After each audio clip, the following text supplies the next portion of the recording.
الحقيقة أنا مش عارفة إيه اللي بيحصل الأيام دي. الشباب اللي بتبقى في الشارع وبتعمل أفعال فاضحة، أفعال بتمارس فيها، بتعمل يعني ممارسة علني كده في الشارع، بتمارس فعل فاضح في الشارع. كذا فيديو نشوف فيه الوقائع دي.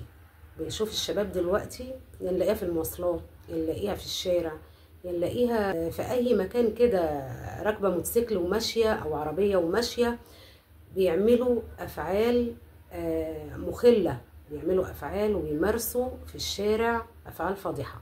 الداخليه ظبطت شاب بيمارس فعل فاضح في الشارع. طبعا صوروا الواقعة وبعتوا الفيديو، والداخلية طبعا اتحركت وقبضت على الشاب ده. وفي واقعة تانية، 2 أجانب بيمارسوا أفعال مخلة، فاتحين بيتهم، 2 أجانب فاتحين بيتهم في التجمع الخامس للأعمال المخلة. يعني خلاص كانت ناقصة الأجانب تيجي مصر وتعمل الأعمال دي. عندهم بلادهم عادي بالنسبة لهم، يعملوا أي حاجة، مفيش أي رقابة عليهم. هي كانت ناقصة مصر الأجانب يجوا يعملوا الأعمال المخلة كمان في البلد هنا. مش عارفة إيه اللي بيحصل ده، وإيه اللي وصل شبابنا لكده، وإيه اللي وصل المواضيع دي تبقى علني كده في الشارع. إيه اللي حصل لشبابنا؟ ما بقاش في احترام، ما بقاش في احترام للطريق. الطريق دوت مش ليك لوحدك، الطريق دوت للناس كلها ماشية فيه، في بنات وفي ستات وفي رجالة. معرفش ايه اللي حصل لشبابنا الايام دي، وايه الافعال الغريبة اللي بيعملوها في الشارع دي. يعني زمان كانت الشباب محترمة جدا، تخاف على البنات وتخاف على الستات، تخاف تعمل اي حاجة في الشارع مسيئة ليها حد يتكلم عليها. كان زمان في اخلاق، كان زمان في اخلاق، وفي اخلاق الطريق. اخلاق الطريق ده ان انا بحترم الطريق اللي انا ماشي فيه، ما اعملش فيه اي حاجة وحشة. ربنا يرحمنا الايام ديت من كل اللي احنا بنشوفه حوالينا، وربنا يهدي شبابنا وشباب المسلمين. وطبعا المقاطع ديت بقت كتيرة جدا، بنشوف فيديوهات كتيرة جدا للاشكال اللي زي دي. المفروض اللي يشوف حد بيعمل حاجة مخلة في الطريق يصور ويبعت لوزارة الداخلية. طبعا وزارة الداخلية ليها صفحة بتبعتوا عليها الفيديوهات دي، وهي بتقوم باللازم وبتضبط الاشخاص اللي بيعملوا الافعال الغريبة دي. متهيألي دلوقتي مبقاش حد يخاف، بقى الكل يصور ويبعت لما بيشوف حاجة غلط، لان الداخلية صرحت اخيرا ان اللي يشوف حاجة في الطريق او حد بيعمل اي حاجة، اذا كانت حادثة، اذا كان حاجة مخلة بالاداب، اي حاجة يصور ويبعت. هي صرحت بكده، وبالتالي الناس بدأت انها ما تخافش، واي حاجة تشوفها تبعتها على طول، عشان نحد من الظواهر اللي هي الغريبة اللي ظهرت مؤخرا ديت في الزمن بتاعنا الغريب ده اللي احنا فيه. يعني الموضوع ده هيخوف اللي بيعمل حاجات غريبة زي كده. اللي بيعمل حاجة وحشة هيخاف طبعا لحد يصوره ويبعت، ويخاف ان هو يتقبض عليه في حاجة زي كده. نبدأ الموضوع. كشفت الداخلية ملابسات مقطع فيديو تم تداوله بمواقع التواصل الاجتماعي، يتضمن تضرر إحدى السيدات من أحد الأشخاص لقيامه بأفعال منافية للآداب العامة بالقاهرة. طبعا هي ست اللي صورت، سيدة اتضررت من الشخص ده بالأفعال اللي هو بيعملها وبالمنظر اللي هو ظهر بيه، وهي صورت على طول وبعتت الفيديو. سيدة هي اللي شافت الواقعة دي وتضررت منها، وهي اللي صورت ونشرت الفيديو على طول. بالفحص تبين عدم ورود سمة بلاغات في هذا الشأن، وأمكن تحديد القائمة على النشر.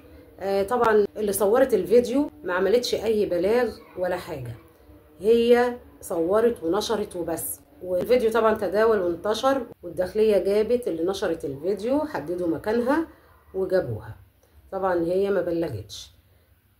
هي مقيمة بدائرة قسم شرطة ثاني السلام، وبسؤالها قررت انه حال سيرها بدائرة القسم للوصول لعملها فوجئت بقيام احد الاشخاص بافعال منافية للاداب العامة، فقامت بتصويره.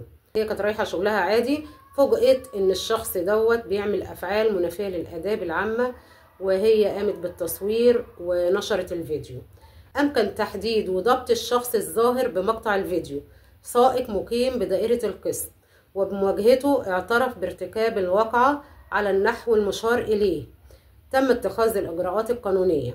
طبعا حددوا مكان البنت وجابوها، قالت ان انا كنت رايحة شغلي ولقيت شخص بيعمل الافعال دي فصورته ونشرت الفيديو، والداخلية تمكنت من ضبط الشخص ده واعترف بارتكابه للواقعة. طبعا الداخلية اخذت الاجراءات القانونية حياله. ربنا يسلم ويحفظ شبابنا يا رب وبناتنا من اللي احنا بنشوفه ده. ننتقل للفيديو اللي بعده. الداخلية تضبط أجنبيتين لإدارة منزلهم للأعمال المنافية للآداب. أكدت معلومات وتحريات الإدارية العامة لحماية الآداب بقطاع الشرطة المتخصصة قيام سيدتين تحملان جنسية دول أجنبية بإدارة مسكن إحداهن الكائن بدائرة قسم شرطة التجمع الأول بالقاهرة للأعمال المنافية للآداب بمقابل مالي دون تميز. وعقب تقنين الإجراءات تم ضبطهم وبصحبتهم أحد الأشخاص، وبمواجهتهم اعترفوا بارتكاب الواقعة على النحو المشار إليه، وتم اتخاذ الإجراءات حيالهم. طبعا دول 2 أجانب عندهم مسكن في التجمع الأول، بيديروا المسكن ده للأعمال المنافية للآداب.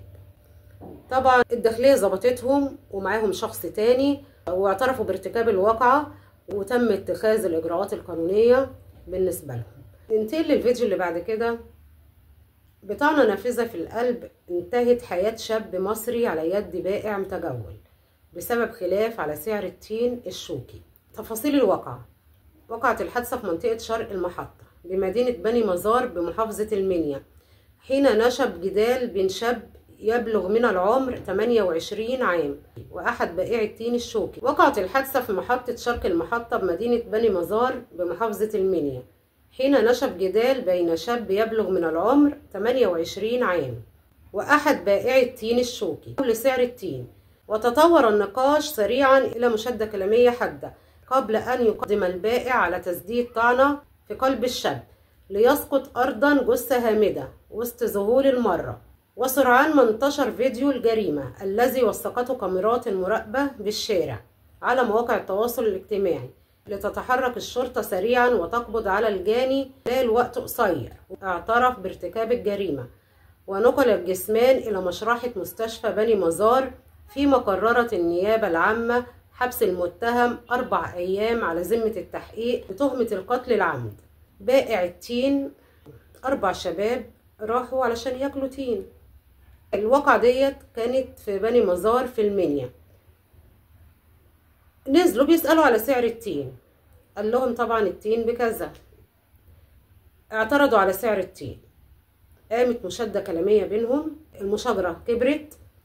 قام صاحب عربية التين جاب السكين اللي هو بيقشر بيها التين وسدد له طعنة في القلب. الشاب وقع على طول على الأرض وتوفى في الحال.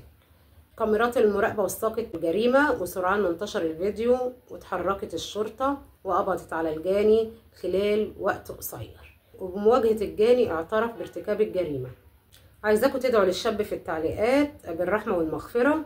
مش كل ما نتشاكل مع حد أو نتخانق مع حد نقتل أو نضرب بأي حاجة في إيدينا، ما ينفعش. ربنا يرحم الشاب اللي توفى، وصاحب عربية التين ياخد جزاؤه، يصلح حال العباد. إن عجبكم الفيديو أتمنى تعملوا لايك وشير واشتراك في القناة ليصلكم الجديد. وصلى الله وسلم على سيدنا محمد وعلى آله وصحبه أجمعين. والسلام عليكم ورحمة الله وبركاته.